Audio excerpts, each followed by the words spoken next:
Are you just throwing away your money if you're renting right now? Is it just a total waste of your own cash to pay somebody else's mortgage? They say, why would you rent instead of buying? I mean, you're just paying somebody else's mortgage, right? You should buy and pay for your own mortgage. You're gonna end up wealthier, right? That is what everybody seems to tell you. But is that true? What if instead you invested in the stock market and rented it instead of buying a house? But wait, Matt, you're a real estate agent, right? Yeah, I am. And you get paid when people buy houses, not when they rent, right? Yeah, I get paid when people buy houses. I don't get paid when people rent. Well, of course I'm going to tell people to buy a house then. Why would I tell somebody to rent? I'd be out of a job. Why would anybody want to rent?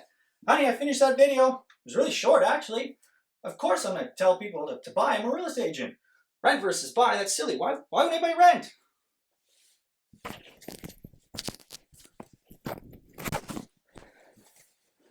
Come on. You knew that wasn't going to be the end of the video.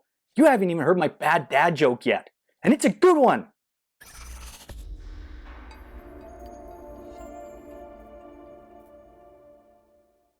What do you call a pony with a sore throat? A little horse. Love it. Hey guys, I'm Matthew Pfeiffer and this is Prairie Real Estate. We're powered by bad dad jokes. So if you got a sore throat and you like bad dad jokes, hit that subscribe button right now. They always say you should buy instead of rent. You're just throwing your money away if you rent. Well, let's look at it. If you bought a house or if you rented a house and invested in the stock market, would you end up with a higher net worth in either situation? Which one is it? So on today's video, we're gonna find out rent versus buy. Is renting a total waste of money? There are a ton of different ways that you can break this down, and a huge factor that goes into this decision, renting versus buying, is gonna be your personal circumstance.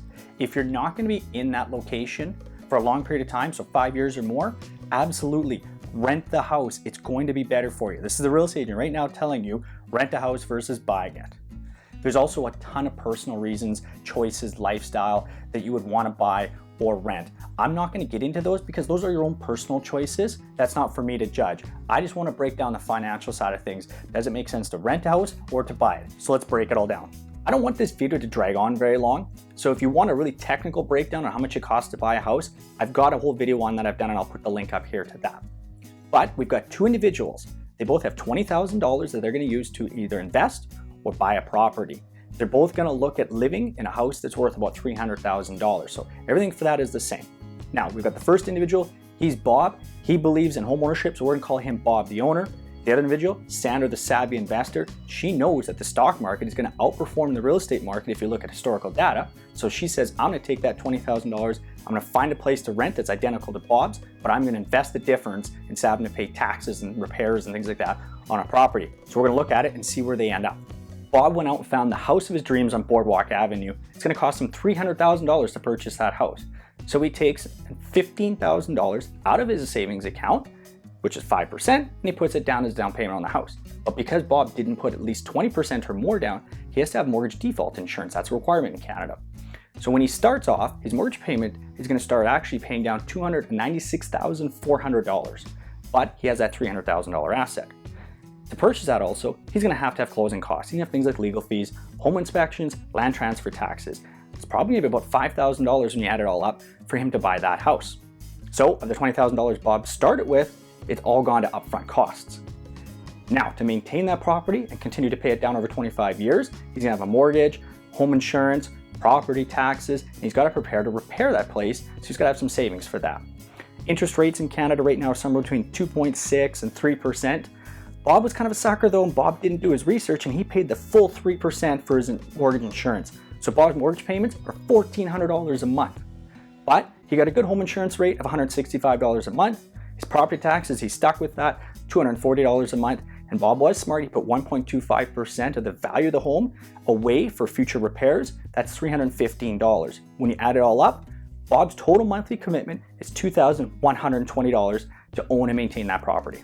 Sandra the savvy investor knows that real estate's got huge upfront costs and she doesn't want to pay those. She's going to take her $20,000 and she's going to invest it in the stock market. She still needs a place to live though, and she found a place on Broadway Avenue right across the street from Bob, and they only charge her $1,600 a month to rent that.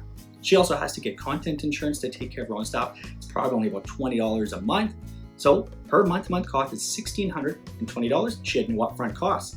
Bob, on the other hand, $2,120 a month to maintain his property and pay it off. She's got $500 a month that she can use that Bob doesn't have that she can put in an investment account. Now you can argue with me and say, oh, there's no way she'd ever be able to get that great house for $1,500 or $1,600 a month. That's fair.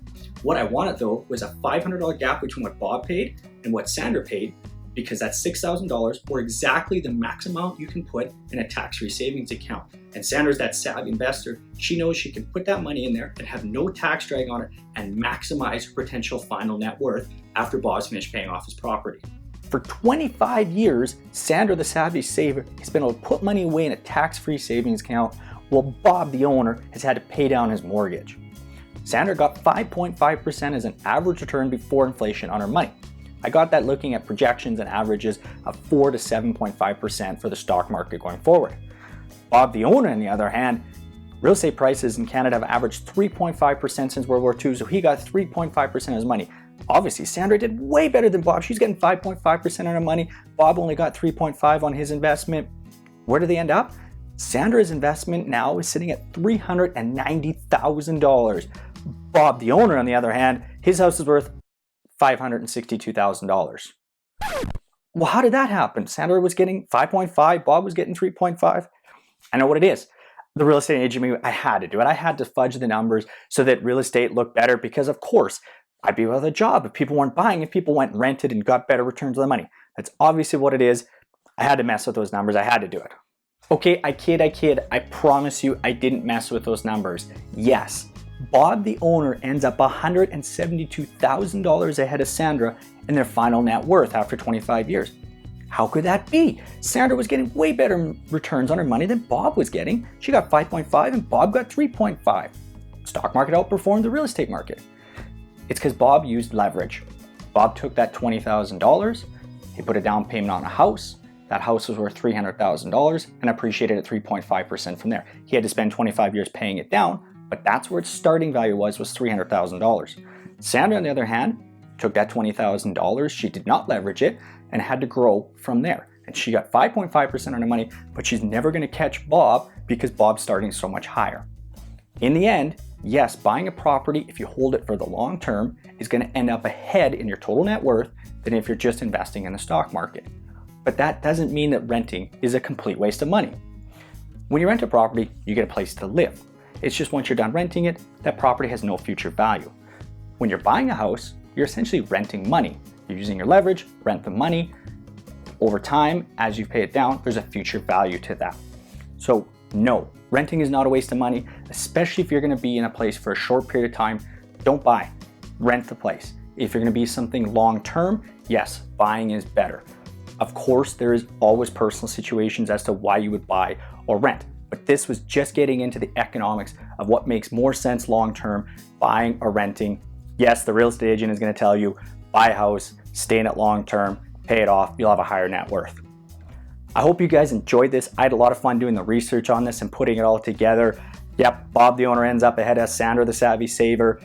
If you like this, go ahead, give me a thumbs up, hit the like button. And of course, I'd really appreciate it if you like dad jokes and some real estate news, knowledge, hit that subscribe button. Thanks for watching.